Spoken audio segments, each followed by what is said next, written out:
इमरान प्रताप गरी।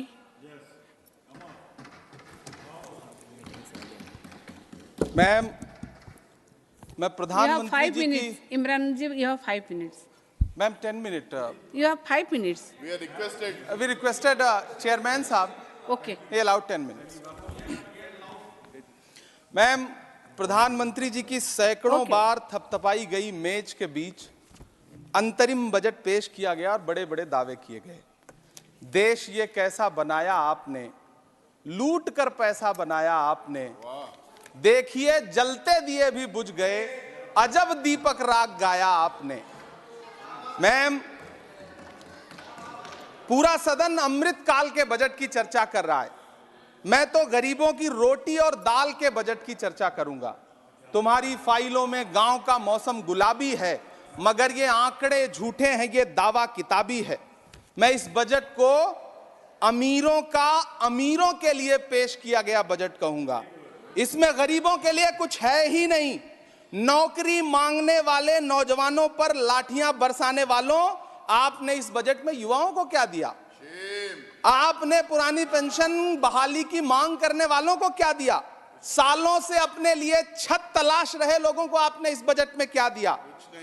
और फिर आपको पूरी उम्मीद है कि पूरा देश आपके इस पेश किए गए बजट पे लहालोट हो जाए, तालियां पीटे, मंगल गान गाए। कैसे संभव है? मैं सदन में खड़ा होकर के इस बजट पे चर्चा करते हुए कहना चाहता हूं कि इस बजट में फुटपाथ पर रहने वाले, छप्परों में रहने वाले, झुग्गियों में रहने वालों के लिए क्या है, उनके लिए क्या है जो प्रधानमंत्री के किए गए वायदों की बाट जोह रहे हैं।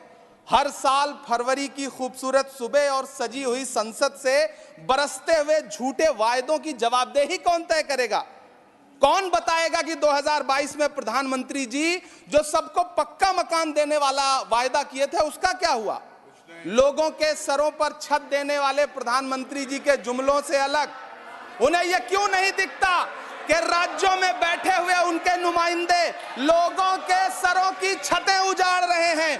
उत्तर प्रदेश हो, असम हो, जम्मू कश्मीर हो, मध्य प्रदेश हो, भाजपा शासित राज्यों के बुलडोजर न सिर्फ लोगों के घरों को उजाड़ रहे हैं बल्कि कुचल रहे हैं लोकतंत्र को, संविधान को, अदालतों के मेयार को। मैम, मैं आंकड़ों की बाजीगरी से अलग हट करके इस बजट पर एक बात कहना चाहता हूं। आंकड़े तो ऐसे हैं इस बजट के, ये कह रहे हैं 4 करोड़, वित्त मंत्री जी 3 करोड़ कहती हैं, प्रधानमंत्री जी 4 करोड़ कहते हैं। पहले तो आप इस झूठ में ही आपस में ही सलट लीजिए कि 4 करोड़ सही है या 3 करोड़ सही है।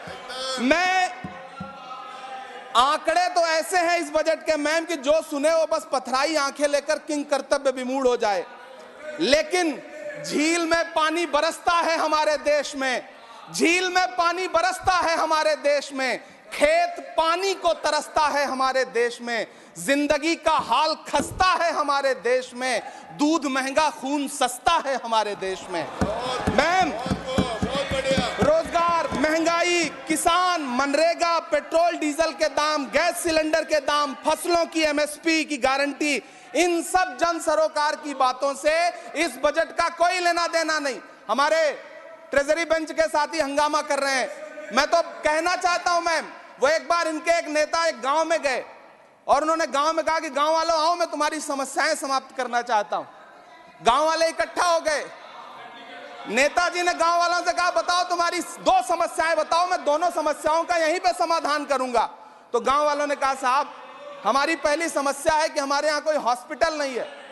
तो नेताजी ने मोबाइल निकाला, कहीं फोन मिलाया और मिला के फोन पे पता नहीं क्या कुछ कहा कि यहाँ गांव में हॉस्पिटल नहीं है, हॉस्पिटल तुरंत, यहाँ हॉस्पिटल चाहिए। गांव वाले खुश हो गए कि 1 मिनट में यहाँ हॉस्पिटल आ रहा है।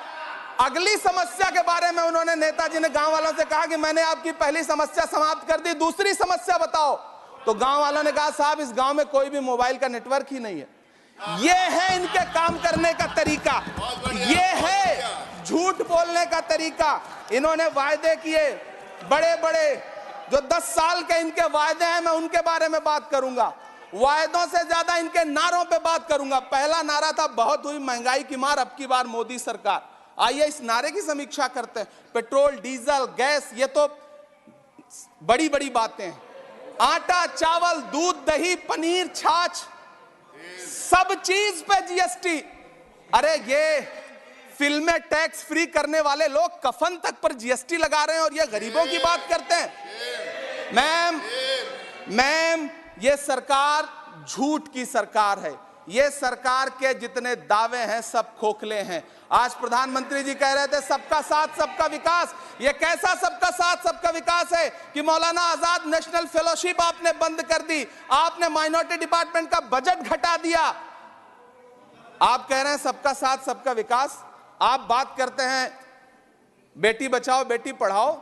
हमारी आंखें हाथरस से लेकर कठुआ से लेकर के और देश की जंतर मंतर की सड़क वो देख रहे हैं जब हमारी ओलंपिक पदक लाने वाली बेटियों को प्रधानमंत्री की चौखट पे अपना मेडल रख देना पड़ रहा है। इससे शर्मनाक क्या हो सकता है। मैम कृषि विकास दर जो 2014 में 4.6% थी, इस वर्ष गिरकर 1.8 कैसे हो गई? क्यों हर दिन 31 किसान आत्महत्या करने को मजबूर हैं? ये सरकार उन पर क्यों बात नहीं करती? कीमत तो बहुत बढ़ गई शहरों में धान की, लेकिन विदा ना हो सकी बेटी किसान की। मौका मिला तो लोगों ने कुर्सी के वास्ते तस्वीर ही बिगाड़ दी हिंदुस्तान की, और आज बड़ी बड़ी बातें कर रहे हैं। मैं यहां पर आपसे खड़ा होकर के मैं अंत में इतना कहना चाह रहा हूं कि वित्त मंत्री जी ने बजट में ट्रेनों के डिब्बे को वंदे भारत कोच में बदलने का एक प्रस्ताव रखा अपने भाषण में। ठीक है, ये सुनने में कानों को बहुत अच्छा लगता है, लेकिन मैम ये सरकार ट्रेनों की सुरक्षा के बुनियादी मुद्दों पर एक शब्द नहीं बोलना चाहती। बालासोर हादसे में घायल हुए लोगों की चिता की राख अभी तक ठंडी नहीं हुई है। वंदे भारत के वीडियो पोस्ट करने वाली ये सरकार कभी भारत की जनरल डिब्बों की, रेलवे के स्लीपर क्लास डिब्बों की वीडियो अगर पोस्ट करे ट्विटर पे तब समझ में आए। बिहार से, इलाहाबाद से, लखनऊ से दिल्ली आने वाली, मुंबई जाने वाली ट्रेनें देख लीजिए, उनकी हालत देख लीजिए, तो आपको लगेगा कि ये वही ट्रेनें हैं। आज स्थिति ये है कि रेलवे स्टेशन तो छोड़िए, रनवे पर खाना खिला रही हैं आपकी प्राइवेट एयरलाइंस। अभी आपने जुर्माना लगाया है, नोटिस दिया है एक एयरलाइंस को। यह स्थिति आपने करके रख दी है ट्रेनों की, एयरलाइंस की। ऐसे में मैम कागजों पर तो आप कितना भी वंदे भारत और बुलेट ट्रेन सर पर दौड़ा लीजिए, लेकिन असल में भारत की ट्रेनों की डिब्बों की सवारियों की हालत देखने लायक है। अगर सरकार खुली आंखों से उसे देखना चाहे तो देखे और उनकी स्थिति सुधारे। आज प्रधानमंत्री जी ने अपने भाषण में यहां खड़े होकर कई बार न्यू मिडिल क्लास की बड़ी चर्चा की, न्यू मिडिल क्लास जनरेट करेंगे। लेकिन मैं तो यहां खड़ा होकर के सरकार से कहना चाहता हूं कि न्यू मिडिल क्लास का जुमला अपने पास रखिए। यह बताइए कि जो पुराना मिडिल क्लास है उसके साथ आप कैसा व्यवहार कर रहे हैं। आज उसकी स्थिति क्या है? आप अमीरों के कर्जे माफ कर रहे हैं, उद्योगपतियों के कर्जे माफ कर रहे हैं, और यहां स्थिति यह हो गई है कि जो मिडिल क्लास, उसकी जो रोजमर्रा की जरूरत की चीजें हैं उस तक पर आपने जीएसटी लगा रखी है। आप फिल्में टैक्स फ्री करते हैं, लेकिन स्टूडेंट्स के प्रतियोगी परीक्षाओं के फॉर्म की फीस नहीं माफ कर सकते। आपको बाकी जगहों पर टैक्स लेना है, हर जगह टैक्स लेना है।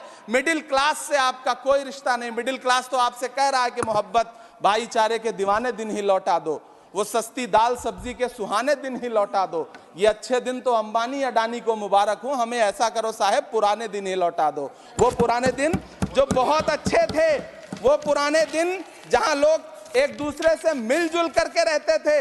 मैम इलाहाबाद, दिल्ली, कोटा जैसे शहरों में छोटे छोटे कमरों में अभावों के साथ पढ़ाई कर रहे युवा किताबों के साथ गल चुके हैं। उनके हिस्से अधेड़ अवस्था तो आई है, लेकिन नौकरी और रोजगार नहीं आया। हर साल 2 करोड़ नौकरियां देने का दावा करने वाली ये सरकार 10 साल में युवाओं को नौकरियां नहीं दे पा रही है। 20 करोड़ नौकरियों का बोझ है इस सरकार के कंधे पर, और 2024 में देश देखेगा कि उन्हीं 20 करोड़ नौकरियों के बोझ तले दबकर बैठ जाएगी ये सरकार। ये देश देखेगा, क्योंकि जिस ओर जवानी चलती है उस ओर जमाना चलता है। देश का युवा नाराज है, देश का युवा गुस्से में है। ऐसे में उसकी पीड़ा को इस बजट में कहीं भी आवाज देने की कोशिश नहीं की गई। मैं आपके बीच खड़ा हूं, मैं तो वित्त मंत्री जी का भाषण सुन रहा था। यह कहा जा रहा था यह अमृत काल का बजट है, यह अमृत काल का बजट है। यह कौन सा बजट है यह बाद में तय होगा, लेकिन मैं इतना जानता हूं कि ये इस सरकार का अंतिम बजट है, आखिरी बजट है। Please conclude इसके your बाद न्याय का बजट पेश होगा, जिसकी इमरान चर्चा जी, राहुल गांधी जी पूरे देश में कर रहे हैं। न्याय का बजट, 5 न्याय महिलाओं के लिए, युवाओं के लिए, सामाजिक न्याय की बात जिसकी चर्चा पूरे देश में जाकर के राहुल गांधी जी कर रहे हैं, वो न्याय का बजट पेश होगा अगली बार। ये इस सरकार का अंतिम बजट है, अंतिम बजट है। अमृतकाल में गरीबों की रोटी और दाल के लिए इस बजट में कोई प्राविधान नहीं है, कोई चर्चा नहीं है। बहुत बहुत धन्यवाद। Thank you.